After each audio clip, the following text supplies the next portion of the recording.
I have no real background in the theory of communications, but when I began working in the area of communications, one of the things that came clear to me is that just logically, in a sense, when we communicate, it's for two reasons. We communicate to exchange information. Sometimes the emphasis is on the information we exchange. But we also communicate to strengthen or build or support relationships. So if you think many of our own dealings within our family, we talk, we call each other. It's not so much for information, it's to maintain the contact.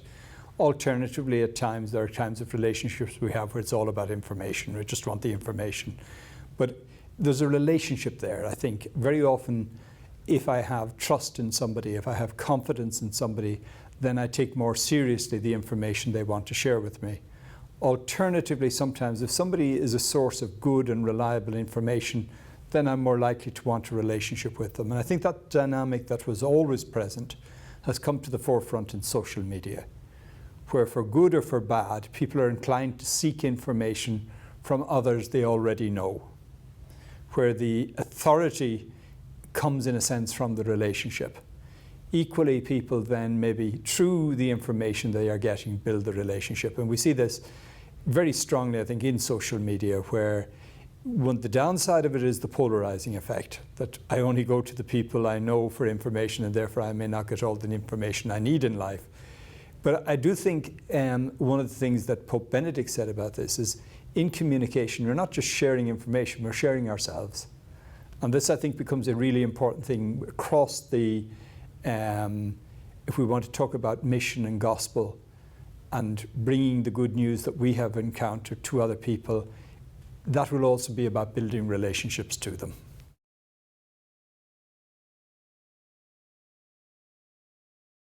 When we think about the changes in technology, and particularly in technologies that have to do with media and communications, we can see the technological changes, and they're hugely impressive.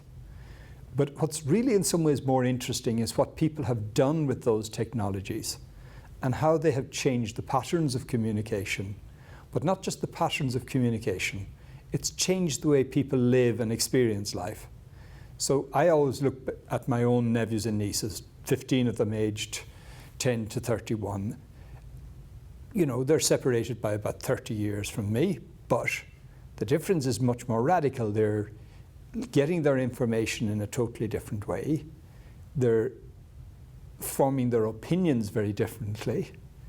Their education is obviously radically different, but even things, very key human activities like how do I form friendships?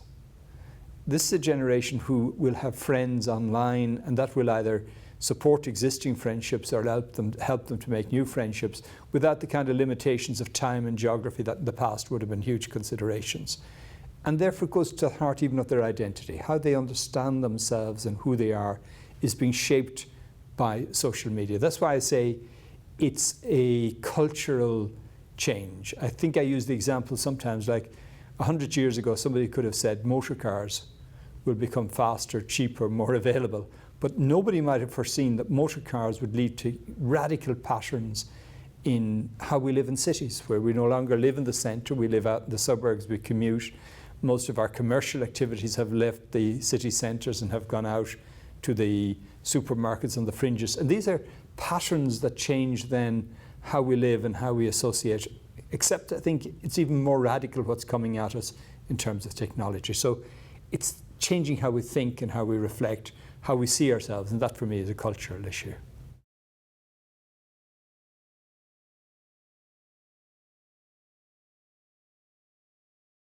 The social media, the digital platforms have changed our world. I mean, as I say, there's a cultural change. It's a different environment. It's a different way of living.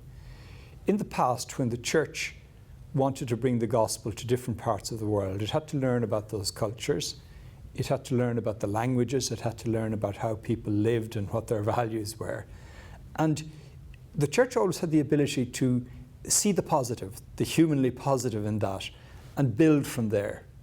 And I think we need to do a similar thing as we look at the existential environment or the living reality in which people find themselves today, which is a reality built partially by social media, because that's part of how they exist in how they live. We need to be able to think about having a type of language that will work well in that environment. So our language needs to be more interactive. Our language, I think, needs to be more visual because people are not used to sitting and listening to long talks. Our language also needs to be even somewhat simpler, what Pope Francis called a grammar of simplicity. And that, that's good, because if I can't explain a thing simply, maybe it's because I haven't understood it. So we need that more direct style, but we also need to think about our presence. What is an effective presence in social media? And I think an effective presence has to be authentic. If we're in there like everybody else, if we go with the worst of that culture, if we go with the polarization, if we go with the nasty trolling, we're not going to be able to witness to the authenticity of what it means to be people who have been saved and loved by Christ.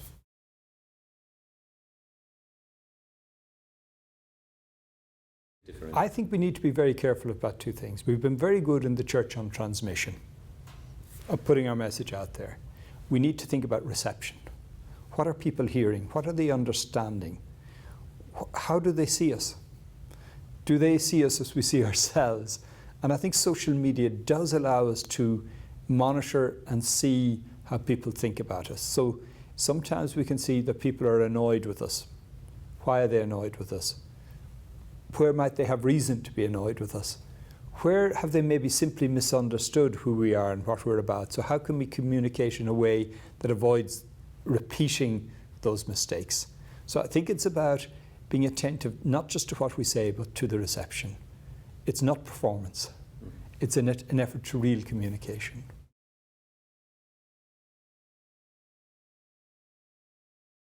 Yeah, I think this is our keynote, no matter what we're talking about or how we're talking or how we're engaging, we need always to get back to saying something about the core message of our gospel. And the core message of our gospel is that God loves everybody, unconditionally.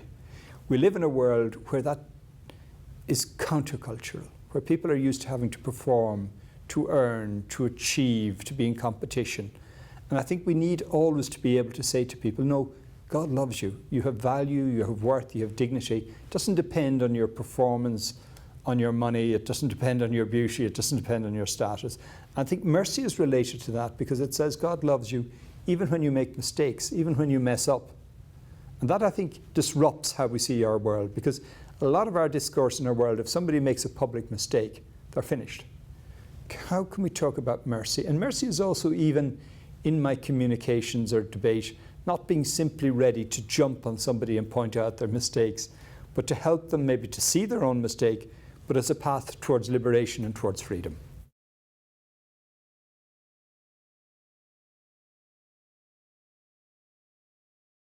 We can be very conscious of the negative, but I think we need to begin with the positive. We need to see that this is something that allows people to build relationships across cultures, across time zones, across geography. It allows, think of the very positive. One of my nephews is living in Australia. He can talk with my mum, who's 90, on Skype once a week. That changes the experience. I think of things of people maybe who are studying together, or who are working in different places and coming to a greater understanding. Let's start with the positive. And then the negative is the lack of the positive. It's taking something that is such a gift, that allows humans to grow in understanding, that allows humans to grow in wisdom, and using it for frivolous or negative things. So therefore, people are using this same technology, which can build community, which can strengthen the sense of sympathy we have for one another. If people begin using that to spread hate, then that's wrong. If people begin to use that to debase the goodness of human sexuality, that's wrong. If people use it too much and it affects their ability to form good relationships with the people with whom they share their everyday lives, it's wrong. But it's wrong because it's a failure to appreciate the positive, rather than starting with a condemnatory. And of course we need to be aware, and it's interesting, there's a new generation of scholars who have grown up with the internet, who are thoroughly immersed in it, who know its advantages, they have an entitlement, I think, to issue a note of warning. But I think there was a risk at the beginning, if we had been too negative, it would have looked like we were Luddites. We were refusing the technology. So I think the balance is to emphasize the good, celebrate the good, as Pope Francis did and as Pope Benedict did, and then be alert to the disadvantages.